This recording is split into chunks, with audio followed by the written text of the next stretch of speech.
Hello students, how are you. उम्मीद करते हैं कि आप सभी लोग अच्छे होंगे। स्वागत है आपका अपना चैनल गणितीय सिद्धांत में। आज हम आपका पीवाईक्यू रिलेशन एंड फंक्शन का पार्ट नंबर 3 लेके आ गए हैं। पार्ट नंबर 2 में आपको लगभग 7 क्वेश्चंस करा दिए गए हैं। इसमें आपको क्वेश्चन नंबर 8, 9 और 10, इसमें 3 क्वेश्चंस कराएंगे। तीनों लॉन्ग क्वेश्चंस है, बहुत इंपॉर्टेंट क्वेश्चंस है। आइए, हमने बोर्ड पे आपका क्वेश्चन नंबर 8 मेंशन कर दिया है और उसको देखते हैं और सॉल्व करते हैं कैसे ये इसका सोल्यूशन होगा। सबसे पहले दिया है क्वेश्चन कि सो दैट द फंक्शन, हमारा देखो यहाँ पे ये जो आपका फंक्शन दिया है इसको बहुत ध्यान से समझिएगा। जो फंक्शन का ये आपका डोमेन है, ये हम लिख सकते हैं, ये डोमेन हो गया और ये कोडोमेन हो गया। बहुत ध्यान से समझेंगे। डोमेन टू कोडोमेन, तो डोमेन आपका क्या है, तो माइनस इनफाइनाइट से लेकर के यहाँ पे मैं एक लाइन से समझा दूं आपको। ये 0 हो गया आपका, ये माइनस इनफाइनाइट हो गया। तो माइनस इन अच्छा, दोनों तरफ क्या है, ओपन इंटरवल है। ओपन इंटरवल का मतलब हो गया जिसमें माइनस इनफाइनाइट और 0 इन्वॉल्व नहीं है। यानी आपको यही नंबर लेना है, 0 के बाद की संख्या लेनी है और ये लेनी है, यानी कि निगेटिव नंबर आपको लेने हैं, ध्यान रखिएगा। और इसमें आपका जो रेंज आ रहा है इसका, वह -1, यानी -1 नहीं है, -1 के बाद और 0 के पहले ये नंबर आपका कोडोमेन हो गया, इसका कोडोमेन है। क्लियर, ये बिल्कुल बात समझ में आ गई होगी। आइए इसका हम सोल्यूशन करते हैं। इसके सोल्यूशन में देखेंगे कि इस सोल्यूशन में क्या करना है। क्वेश्चन डिफाइन कर रहा है फंक्शन कैसे दिया हुआ है, तो फंक्शन को पहले लिख लिया जाए। F of x equal to दिया है x upon 1 plus mod x. Clear. अब इसमें वेयर यक्स बिलोंग्स टू, अच्छा यक्स किससे बिलोंग कर रहा है, इससे। क्लियर, डोमेन से। क्लियर। अब आपका इसमें इज 1 1 एंड अनटू दिखाना है। क्या दिखाना है, 1 1 एंड अनटू। बहुत ध्यान समझिए, 1 1 और अनटू दिखाने के लिए आपको करना क्या पड़ेगा कि लिखिए कि लेट करिए, लेट कोई x1 और x2 बिलोंग्स कर रहा है किससे, तो हमेशा हम लेते हैं इसको डोमेन से, इससे बिलोंग कर रहा है, इससे कोई नंबर है। तो आप लिख सकते हैं सच दैट, आपको 1 1 दिखाने के लिए क्या करना होता है कि f x1 is equal to f x2 लेके चलते हैं और x इंप्लाइज दैट x1 बराबर x2 दिखा देते हैं, तो हमारा क्लियर हो जाता है कि 1 1 फंक्शन है। अब दिए हुए फंक्शन में ये रखा जाए, तो यदि रखते हैं तो x1 और देखिएगा ये निगेटिव लेना है। तो आपका एक बात समझिए कि कोई भी जो मॉड फंक्शन होता है, मॉडुलस फंक्शन को यदि हम लोग स्प्लिट करते हैं तो प्लस यक्स इफ कब लेते हैं, जब यक्स की वैल्यू ग्रेटर देन और इक्वल टू 0 हो।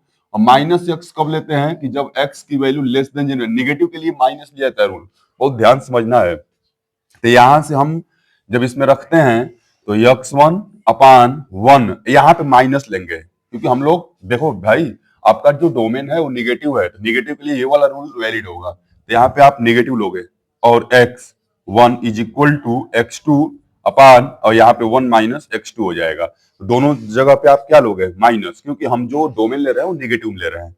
अब बात ध्यान समझिए, क्रॉस मल्टीप्लाई कर दिया जाए तो x1 minus x1 into x2 is equal to, इसमें मल्टीप्लाई करें तो x2 minus x1 into x2। Clear. यदि आप ध्यान से देखें तो दोनों साइड में ये कैंसिलाइज हो गया, इंप्लाइज दैट क्या आ गया, x1 बराबर x2। सो आप लिख सकते हो कि जो f है इज 1 1, ये 1 1 हो गया, 1 1 तो शो हो गया, बिल्कुल बात समझ में आई है।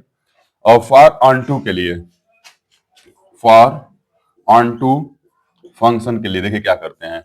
तो सबसे पहले हम लोग लिख लेते हैं कोडोमेन इसका।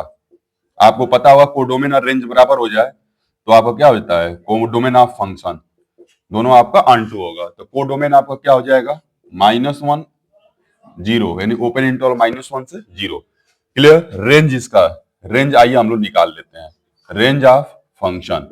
जो रेंज इसका होगा आप ध्यान से समझे, यदि हम रेंज निकालने का प्रयास करें इसका, तो यहाँ पे जो रूल्स दिया है यहाँ पे रखा जाए। तो यहाँ पे यदि हम रखते हैं, आप थोड़ा सा रफ वर्क करके देख लीजिए, यहाँ पे रेंज निकालते हैं। यदि आप एफ आप क्या ले सकते हो, ये भी ध्यान रखना, आप ले क्या सकते हो वैल्यू, तो माइनस इनफाइनाइट से लेकर के और आप भाई 0, यानी कि कोई ना कोई नंबर आप ऐसा ले लो, -1 ले लो आप। तो -1 यदि आप लेते हो तो -1 आपका बिलोंग्स करेगा इसी के बीच में। और -1 यदि मैं यहाँ पे रखता हूं तो हमारा -1 अपान, गौर करिएगा, और यहाँ पे आपका plus minus -1 will be what, -1 अपान +2 आएगा, यानी कि -0.5 आएगा। बहुत ध्यान समझिए, इसकी वैल्यू -0.5 आ रही है। यानी कि जो भी आप यहाँ नंबर लोगे 1 जोड़ोगे तो हमेशा ये कैसा आएगा, एक हमेशा प्रॉपर फ्रैक्शन आएगा। प्रॉपर फ्रैक्शन जिसकी रेंज जो वैल्यू आएगी हमेशा, इसमें आप कोई भी निगेटिव नंबर भरो, जो इसकी वैल्यू आएगी हमेशा वो 0 और -1 के बीच की संख्या आएगी हमेशा। तो यानी कि जो इसका रेंज आएगा वो भी आपका -1 to 0 आएगा। तो क्लियरली आपका एक बात क्लियर है। यहाँ से एक और चीज आप दिखा सकते हो, एक तो यहाँ दिखा दिया, अब एक कोई बड़ी संख्या ले लो, एफ ऑफ माइनस, आप इधर का कोई नंबर ले लो, निगेटिव में कोई नंबर आप ले लो, -5 ले लो, मैं दिखा देता हूँ, -5 पे दिखा, अब हम लोग चेक कर लेते हैं -5 पे। तो -5 अपान, और यहाँ पे 1 ऑलरेडी पहले से है, अब माइनस लेंगे क्योंकि निगेटिव बोल रहे हैं, अब -5 यानी कि -5 अपान +6 आएगा, और इसको भी डिवाइड करेंगे तो 0.6 से डिवाइड करें तो 8 ऐसे कुछ करके आएगा निगेटिव में। यानी ये भी वैल्यू कहाँ पे आ रही है, 0 और 1 के, -0 और मतलब -1 और 0 के बीच में आ रही है। तो इससे एक चीज तो क्लियर हो गया कि जो इसका रेंज आएगा वो भी यही आएगा। तो क्लियरली जो आपका कोडोमेन है, लिख लीजिएगा, बराबर है रेंज के। तो कोडोमेन और रेंज बराबर होता है, तो सो एफ जो होगा इज ऑन टू हो जाएगा। बिल्कुल बात समझ में आई है। तो इस तरह से आप ऑन टू दिखाने के लिए कोडोमेन और रेंज दोनों बराबर दिखा दो, और इसका 1 1 दिखाने के लिए आप ये दिखा दो। ये इस तरह से पूरी तरह से इसका शॉर्ट में पूरा सोल्यूशन हो गया। उम्मीद करते हैं कि सबको समझ में आया होगा। Please pause the video and note it down. इसी क्रम में हम लोग क्वेश्चन नंबर 9 को देखेंगे कि क्वेश्चन नंबर 9 आपका क्या कह रहा है। क्लियर, आइए क्वेश्चन नंबर 9 अब आपको देखना है। और क्वेश्चन नंबर 9 में क्वेश्चंस थोड़ा सा हम लोग मेंशन करेंगे बोर्ड पे कि भाई क्वेश्चंस है क्या, क्या कह रहा है। क्वेश्चंस को लिखते रहेंगे और समझते भी रहेंगे उसको, क्वेश्चंस क्या कह रहा है। और फिर क्वेश्चन देखिए, कभी भी आप क्वेश्चंस को बहुत केयरफुली पढ़ना चाहिए। क्वेश्चन को यदि आप कई बार पढ़ेंगे तो क्वेश्चंस पूरी तरह से आपको समझ में आने लगता है क्या है। देखो 9 क्वेश्चंस क्या कह रहा है। आप क्वेश्चंस है प्रूव दैट, प्रूव करना है क्या कि द फंक्शन, एक फंक्शन है, बहुत ध्यान समझिएगा, एफ और n to n, यानी कि इसका जो डोमेन है वो नेचुरल नंबर है, इसका कोडोमेन भी नेचुरल नंबर है, और डिफाइंड है, डिफाइंड बाय, कैसे है, तो f of x is equal to, दिया हुआ है x² plus x plus 1 is 1 1, but not, but बोला है नॉट ऑन टू। बहुत प्यारा क्वेश्चन है कि कह रहा है 1 1 तो होगा बट ऑन टू नहीं होगा, 1 1 तो होगा बट ऑन टू नहीं होगा। तो इसके लिए हम लोग इसका सोल्यूशन यदि करते हैं, ध्यान से देखिए इसका सोल्यूशन क्या होगा। इसके लिए हम लोग क्या करें इसका, कि पहले फॉर लिख सकते हो आप, फॉर 1 1 फंक्शन, 1 1 फंक्शन के लिए लेट कर लो। लेट आप कोई मान लो x1 और x2 बिलोंग्स कर रहा है किससे, नेचुरल नंबर से, भाई डोमेन से बिलोंग करता है, ध्यान रखिएगा। सच दैट, हम आप लिख सकते हैं सच दैट, जिसमें आपको f(x1) बराबर f(x2) लेके चलना है। तो यहाँ पे हमारा फंक्शन आपको क्या दिया हुआ है, f of x equal to x² plus x plus 1 दिया हुआ है। यहाँ पे मान रखा जाए, यदि हम लोग मान रखते हैं इसमें तो क्या हो जाएगा, थोड़ा सा ध्यान समझेंगे इसमें। तो इम्प्लाइज दैट, यहाँ पे आप मान रखो तो यहाँ हो जाएगा x1 of square plus x1 plus 1 is equal to x2 of square plus x2 plus 1, 1 से 1 कैंसिलाइज कर दीजिए, x1 स्क्वायर, इसको बुलाइए इधर, x2 का square is equal to x2 minus x1। इसको हम चाहें तो आइडेंटिटी अप्लाई कर सकते हैं इसमें, a square minus b square, तो x1 minus x2 in one bracket and other bracket में हो जाएगा x2 प्लस, या x1 कर दो, x1 प्लस x2, और इधर आप यदि माइनस कॉमन ले लेते हो तो x1 माइनस x2 हो जाएगा, ये कैंसिलाइज हो जाएगा दोनों साइड में। आप x1 plus x2 is equal to -1 इधर बचेगा, ये इधर जाएगा तो x1 इधर माइनस माइनस प्लस हो जाएगा, x2 हो जाएगा। तो इम्प्लाइज दैट x1 बराबर x2 आ गया। तो x1 बराबर x2 आते ही इसका मतलब क्या हो गया कि हम बोल सकते हैं कि सो जो हमारा f होगा इज 1 1 फंक्शन। ये तो क्लियर हो गया कि हमारा जो फंक्शन है वो 1 1 है। अब हम लोग क्या करें इसके लिए, अब यहां ध्यान समझिए, फॉर ऑन टू के लिए, फॉर ऑन टू फंक्शन के लिए हम लोग को क्या निकालना पड़ता है, डोमेन और रेंज। जब डोमेन बराबर और रेंज बराबर हो जाते हैं, डोमेन और रेंज, तो क्लियर हो जाता है। पहले हम लोग क्या लिख ले, इसका कोडोमेन लिख ले, कोडोमेन लिख लो आप भाई, कोडोमेन ऑफ फंक्शन। तो कोडोमेन ऑफ फंक्शन आपका क्या हो जाएगा, नेचुरल नंबर है, ध्यान रखिएगा, यही आपका कोडोमेन है, नेचुरल नंबर। तो कोडोमेन आपका नेचुरल नंबर हो गया। अब हम लोग क्या करें, अब इसमें क्या लिखें, इसका रेंज निकालें। तो हम लोग रेंज निकालते हैं, तो रेंज ऑफ फंक्शन, तो इस फंक्शन ध्यान दीजिएगा, रेंज क्या होगा इसका, तो रेंज यहां से आप निकालो, रेंज आप यहां से निकालो एक्स की वैल्यू रख करके। तो हम लोग क्या करते हैं, एक शॉर्ट में काम करते हैं, एक काम करते हैं यहाँ पे थोड़ा सा कि पुट करते हैं यक्स बराबर 1, क्योंकि नेचुरल नंबर है, 1 2 3 4 5 लेना है। तो एफ ऑफ 1 देख लो क्या हो रहा है, एफ ऑफ 1 यदि आप रखते हो तो 1, यहाँ 1 का स्क्वायर 1 प्लस 1 यानी कि 3 आएगा। और एफ ऑफ यदि 2 रखते हो तो 2 का स्क्वायर हो जाएगा 4, और 4 में 2 जोड़ेंगे तो 6 और 7 हो जाएगा। ऐसे आप F3 निकालते हो, तो F3 के लिए हमारा हो जाएगा 3 3 जा 9, 9 में 3 जोड़ेंगे, 9 में 3 12 और 13 आएगा। इस तरह से हमारा जो रेंज आ रहा है, एक सेट बन रहा है, कैसे आ रहा है, 3 1 पे 3 7 13 ऐसे आ रहा है, कुछ इनफाइनाइट सेट आएगा, क्लियर। तो ये रेंज हो गया। तो अब ध्यान से आप देखें तो ये आपका नेचुरल नंबर नहीं है, कंसेक्यूटिव नेचुरल नंबर नहीं है भाई, ये अलग अलग संख्याएं हैं। और उसके बाद और यहाँ पे आपका क्या आ रहा है, नेचुरल नंबर आ रहा है। तो यदि इसको आप देखें, इसको आर ऐसे भी लिख सकते हैं 1 2 3 4 डॉट डॉट। यदि आप ध्यान से देखें तो ये वाली चीज और ये वाली चीज इक्वल नहीं है, नहीं ना है। तो जब चूंकि जो हमारा यहाँ लिख सकते हो आप, range of function not equal to codomain of function, बराबर नहीं है। तो सो जो हमारा एफ होगा is not onto, hence proved. बिल्कुल बात समझ में आई होगी, यही दिखाना था कि 1 1 तो होगा बट ऑन टू नहीं होगा। तो हमने क्या किया, 1 1 के लिए दिखा दिया, एफ x1 x2 लेके चला और x1 बराबर x2 दिखा दिया। और हमारा यही यहाँ पे कोडोमेन के लिए हमको क्या दिखाना होता है बेटा, कोडोमेन के लिए हमें क्या दिखाना होता है, इसका रेंज और सॉरी ऑन टू के लिए क्या दिखाना होता है, इसका रेंज बराबर दिखाना होता है कोडोमेन के। तो हमने दिखाया है, हमने निकाला है, तो क्या मिला है हमको, रेंज और कोडोमेन बराबर नहीं है। जब बराबर नहीं है तो मतलब ऑन टू नहीं है। Please pause the video and note it down. इस क्रम में हम लोग क्वेश्चन नंबर 10 भी इसका देखेंगे। क्वेश्चन नंबर 10 भी बहुत इंपॉर्टेंट क्वेश्चन है, ये सारे क्वेश्चन बहुत इंपॉर्टेंट है, बहुत बार पिछले पूछे जा गए हैं। आइए आप इस क्रम में इसको लिखिए। देखिए क्वेश्चन नंबर 10, क्वेश्चन नंबर 10 को हम पहले नोट डाउन करेंगे, क्वेश्चन नंबर 10 क्या है हमारा, फिर उसके बाद से हम क्वेश्चन नंबर 10 को पढ़ेंगे, फिर इसको सॉल्व करेंगे। बहुत प्यारा क्वेश्चन है क्वेश्चन नंबर 10।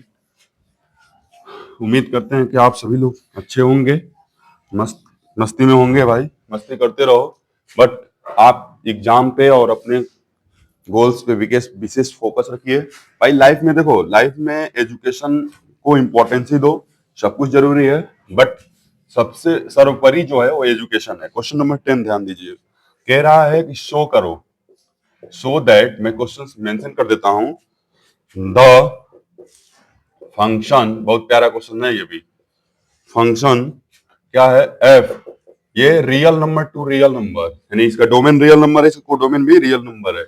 डिफाइंड, डिफाइंड कुछ इस तरह से है, कैसे है, by f of x is equal to x upon x square plus 1 दिया हुआ है, where x belongs to real number, is, कह रहा है कि इसको नीदर 1 1 नॉर ऑन टू। बहुत प्यारा क्वेश्चन, ना ही ये 1 1 होगा ना ही ये ऑन टू होगा, इसको कैसे शो करेंगे, बहुत प्यारा क्वेश्चन है और इसको कई बार पूछा भी गया है। बहुत ध्यान से देखेंगे, कॉन्सेप्चुअल क्वेश्चंस भी है। तो इसमें सबसे पहले हम लोग क्या करें, सबसे पहले हम लोग क्या करें, गिवन लिख लेते हैं, गिवन फंक्शन। गिवन फंक्शन क्या है sir, f of x equal to x upon x square plus 1 है। बहुत ध्यान समझिएगा, where x belongs to real number, clear. अब इसमें लिखिएगा फॉर 1 1 फंक्शन, 1 1 के लिए तो लेट किया जाए, let x1 x2 belongs to real number, आपका डोमेन से कोई x1 x2 बिलोंग कर रहा है, सच दैट, ध्यान दीजिएगा, f(x1) is equal to f(x2) लेके चलेंगे और इसको हल करेंगे, देखेंगे दोनों बराबर, इंप्लाइज यदि x1 बराबर x2 आएगा 1 1 होगा, और implies x1 not equal x2 आएगा तो 1 1 नहीं होगा। आइए सॉल्व करते हैं इसको, मान जो रूल्स दिया उसमें रखिए। तो x1 upon x1 of square plus 1 is equal to x2 upon x2 of square plus 1, cross multiply करिए यहां से, तो इसका मल्टीप्लाई करते हैं इसमें, तो x1 into x2 of square plus x1 is equal to, इसमें मल्टीप्लाई करें तो x1 of square into x2 plus इसमें हो जाएगा x2। क्लियर? अब यहां से आप एक काम करो, इसको एक साइड में कर लीजिए, तो x1 into x2 of square minus x1 square into x2 is equal to x2 minus x1 हो जाएगा। यदि आप एक लाइन और यहाँ पे, हम यहाँ पे इसको सॉल्व करते हैं, इसमें कॉमन ले लीजिए, क्या आप, implies that x1 into x2 common ले लीजिए, तो यहाँ से x2 बच जाएगा, और यहाँ से आपका x1 स्क्वायर है तो एक निकल गया और ये निकल गया तो x1 बच गया, और यहाँ से आप ध्यान से देखो तो x2 माइनस x1 पहले से है, ये कैंसिलाइज होगा, यानी कि उधर 1 बार में, implies that x1 into x2 is equal to 1 आया, implies that x1 is equal to 1 upon x2 आएगा, यानी कि x1 x2 बराबर नहीं है, यानी नॉट इक्वल हो जाएगा। तो सो ये बात तो आप बोल सकते हो कि f इज नॉट 1 1, ये 1 1 नहीं होगा, 1 1 नहीं होगा। इतनी बात क्लियर आ गई सबको समझ में? आइए हम लोग यहाँ पे देखते हैं फॉर ऑन2 के लिए, फॉर ऑन2 फंक्शन। तो ऑन2 फंक्शन के लिए हमें क्या करना होगा, सुनिए ध्यान से। पहले क्या किया जाए, कोडोमेन लिख लिया जाए, इसका क्या है, तो कोडोमेन लिख लिया जाए, क्या है, तो हम लिख सकते हैं कोडोमेन ऑफ फंक्शन। तो फंक्शन का कोडोमेन आपका क्या है, रियल नंबर है, यहाँ बहुत ध्यान समझिएगा, रियल नंबर है। इसका रेंज निकाला जाए, यदि रेंज की बात किया जाए तो यहाँ पे हम लोग रेंज के लिए क्या करें कि रेंज ऑफ फंक्शन, तो रेंज ऑफ फंक्शन निकालना है आपको। तो आपका ये रियल नंबर है, तो एक बार क्या करिए, आपको एक बार यहाँ पे सॉल्व करिए, तो एक बार क्या करिए, आप देखो ना, पुट करिए एक बार, यक्स की वैल्यू आप 0 रखिए, देखिए 0 रख के क्या आ रहा है, तो एफ ऑफ 0 की वैल्यू निकालते हैं, तो 0 अपान 0 प्लस 1 बराबर 0 आएगा, हाँ 0 आएगा। और एक बार एफ ऑफ प्लस 1 लिख लीजिए, 1 पर निकालिए, तो 1 पे इसकी वैल्यू क्या आएगी, 1 अपान 1 ऑफ स्क्वायर यानी कि 1 प्लस 1, 1 अपान 2 यानी कि 0.5 आएगी, और एफ ऑफ -1 निकालिए, तो -1 का भी वैल्यू क्या हो जाएगा, आप ध्यान से समझें, तो -1 अपान -1 का स्क्वायर क्या हो जाएगा, प्लस हो जाएगा, यानी कि वहां पे 2 हो जाएगा, इज इक्वल टू 0.5 माइनस के साथ आएगा। यदि आप हर केस में देखिएगा यहाँ पे 1 प्लस करके करना है, तो इसकी जो वैल्यू आएगी वो हमेशा कहां से कहां के बीच रहेगी, आपको याद पता होना चाहिए, 0 पर 0 आ रही है, और यहाँ पे आपकी 0.5 आ रही है, और यहाँ पे ये 1 तो आ ही नहीं सकती है इसकी, तो -1 और +1 के बीच में ही रहेगी। तो जो इसका रेंज होगा वो -1 ओपन इंटरवल होगा +1, ध्यान, 1 कभी तो आएगा ही नहीं, क्योंकि 1 नहीं आ सकता है, तो 1 नहीं आएगा तो निगेटिव में यहाँ रहेगा, निगेटिव नंबर के लिए, पूरे निगेटिव के लिए यहाँ इसके बीच नंबर रहेगा, और पॉजिटिव के लिए इसके बीच नंबर रहेगा, यानी इसका जो रेंज होगा वो क्या होगा, वो ओपन इंटरवल होगा -1 से और 1 के बीच में। तो ये तो इसका रेंज हो गया, और ये इसका कोडोमेन हो गया। तो क्लियरली इसका रेंज और कोडोमेन बराबर नहीं है, आपको एक बात तो क्लियर हो गई, क्लियरली आप बात ये बोल सकते हो कि कोडोमेन जो है इसका, कोडोमेन नॉट इक्वल है रेंज के, तो जब नॉट इक्वल रेंज के होता है तो सो हमारा कह सकते हैं कि f is not onto. एक बात और क्लियर हो गया इससे, आप हेंस में लिख सकते हो, hence f is neither 1 1 not onto, आप लिख सकते हैं। एफ जो है ना ही 1 1 फंक्शन है, ना ही ऑन टू फंक्शन है, ये इसका सोल्यूशन है। Please pause the video and note down. इस तरह से आपके 10 क्वेश्चन पीवाईक्यू का हमने इस रिलेशन और फंक्शन में करा दिया है। अब आपको सारे क्वेश्चन आप करिएगा, इस पर और भी क्वेश्चन आप प्रैक्टिस करिएगा। कोई डाउट हो, कोई दिक्कत हो, कमेंट जरूर करें, लाइक करिए, कमेंट करिए। धन्यवाद।